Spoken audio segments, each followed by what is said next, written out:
एक healthy marriage किसे कहते हैं चलो बात करते हैं। अक्सर मैंने देखा है कि जब एक आदमी एक लड़की को शादी करके अपने घर लाता है, तो शादी से पहले वो लड़का और उसके घर वाले उस लड़की के घर वालों से बहुत सारे प्रॉमिसेस करते हैं। जैसे कि ये कुछ भी पहन सकती है, कुछ भी खा सकती है, कहीं भी नौकरी कर सकती है, जैसे चाहे वैसे रह सकती है। फिर जब शादी हो जाती है, तो शादी में आता है एक सेकंड पार्ट जो हम लेते हैं 7 फेरे, जिसमें दोनों ने एक-दूसरे को बहुत सारे प्रॉमिसेस किए होते हैं। शादी का जो मेन रूल होता है, वो होते हैं 7 फेरे।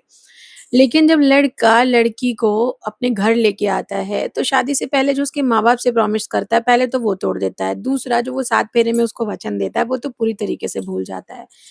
फिर खाली उस लड़की से एक्सपेक्टेशन की जाती है कि वो सबकी खुशियों का ख़्याल रखे, सबके हिसाब से चले, सबको खुश रखे, अपनी मर्ज़ी से साँस ना ले, अपनी मर्ज़ी से अपनी शादी के पहले की पूरी लाइफ़ छोड़ दे, अपने माँ-बाप छोड़ दे, अपनी सारी खुशियों को त्याग दे, अपने नौकरी या अपने करियर की तरफ बिल्कुल ध्यान ना दे।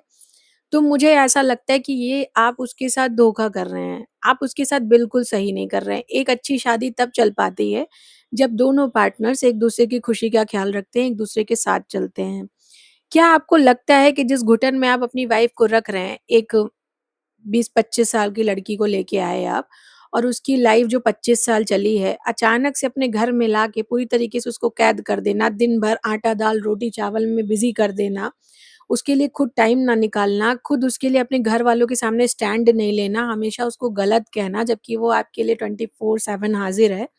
आपकी सारी खुशियों का ख़्याल रख रही है, आपके माँ-बाप आपके लिए बच्चे पैदा कर रही है, आपका वंश चला रही है, आपके माँ-बाप के बुढ़ापे का सहारा है। आप सिर्फ़ कमा रहे हो, कर तो सब कुछ वही रही है, लेकिन अगर आपको इस बात का ज़रा-सा भी घमंड है कि आप अपनी पत्नी के बिना इस दुनिया में कुछ हैं, तो जैसे वो आपके बिना कुछ नहीं, आपको ऐसा लगता है आप उसके बिना ज़ीरो हैं, शून्य हैं। समझ आ रहा है आपको? अगर वो 2 दिन इधर से उधर हो जाती है, तो हर आदमी को अपनी-अपनी औकात उस घर में पता चल जाती है। लेकिन जब तक वो रहती है, आपके मेड का पैसा बचा रही है, आपकी नैनी का पैसा बचा रही है, आपके काम वाली बाई का पैसा बचा रही है, आपके हाउस हेल्पर का पैसा बचा रही है, आपके लॉन्ड्रीज़ का पैसा बचा रही है, बहुत सारी चीज़ें। तो आपको इतने सारे जो सैलरीज़ देनी है ना, आपको एक सिंगल लड़की मिली है जो 24/7 ये सब कुछ कर रही है और उसकी सैलरी भी नहीं बनती।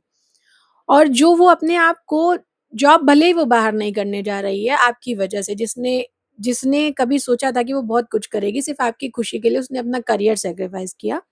अगर वो जॉब नहीं कर रही है तो वो आपके सामने नथिंग है, मतलब वो कुछ कर ही नहीं रही है, आप लोगों के लिए वो व्यर्थ है, उसको कुछ नहीं आता। टाइम टू टाइम आप उसको ये सुना देते हो कि किसी लायक होती तो आज यहाँ ना होती, किसी लायक होती तो कुछ कर लेती।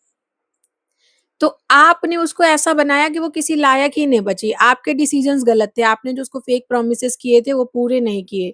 आपने उससे झूठ बोला, आपने उसको धोखा दिया, आपने उसको अंधेरे में रखा, आपके परिवार ने रखा, उसकी पूरी लाइफ़स्टाइल चेंज कर दी, उसकी ज़िंदगी की पूरी धज्जियाँ उड़ा दी, उसको मेंटली डिस्टर्ब कर दिया और अब वो इन्हीं सारी चीज़ों में घुटन फ़ील कर रही है। तो मुझे ऐसा लगता है कि किसी को ये कहने से पहले कि तुम किसी लायक होती, एक बार देखा करो कि जिसको तुम शादी करके लाए थे, वो शादी से पहले कैसी थी। कहना बहुत आसान है, किसी की ज़िंदगी आप ऐसे बर्बाद कर देते हो। मैं आपसे सवाल पूछना चाहती हूँ, क्या आप अपनी बीवी के लिए अपना घर छोड़ सकते हो, अपनी नौकरी छोड़ सकते हो, अपना फ्रेंड सर्किल छोड़ सकते हो, अपनी खुशियाँ त्याग सकते हो? नहीं, क्योंकि आप आदमी हो। अगर त्याग करेगी तो सिर्फ़ औरत करेगी। तो एक हेल्दी शादी ऐसे नहीं चलती। दोनों का बराबरी का हिस्सा होता है तब शादी चलती है। एक समय बाद अगर आपका प्यार खत्म हो जा रहा है ना, तो आप इस गलतफ़हमी में मत रहिए कि आपकी बीवी आपके कहने पे कर रही है तो प्यार में कर रही है, नहीं, वो डर और घुटन में कर रही है। वो उस झगड़े, उस कलेश से बचना चाहती है, जो उसकी ज़िंदगी में रोज़-रोज़ आए दिन हो रहा है। वो ट्रॉमा वो जो नहीं झेल पा रही है, इसलिए वो चुप हो गई है, शांत हो गई है क्योंकि उसको अब ना ही अपनी तकलीफ़ किसी से कहने का मन कर रहा है और ना ही वो बयाँ करना चाहती है क्योंकि उसको ये पता है कि जब मेरा पति ही मेरा साथ नहीं दे रहा है तो कोई नहीं देगा। तो मुझे लगता है कि हर इंसान को अपनी ज़िंदगी जीने का हक है, आप किसी को ऐसे कैदी बना के जीवन में नहीं रख सकते हैं। अगर आप अपनी वाइफ़ के लिए कर रहे हैं तो वो आपको बहुत कुछ दे रही है बदले में। आपको पिता बनने का सुख दे रही है, आपको ये सोसाइटी में फ़ील करा रही है कि आप एक बच्चे के बाप हैं, आप मर्द हैं। आपको जीवन में हर वो चीज़ करके दे रही है जो शायद आपने कभी एक्सपेक्ट नहीं करी होगी।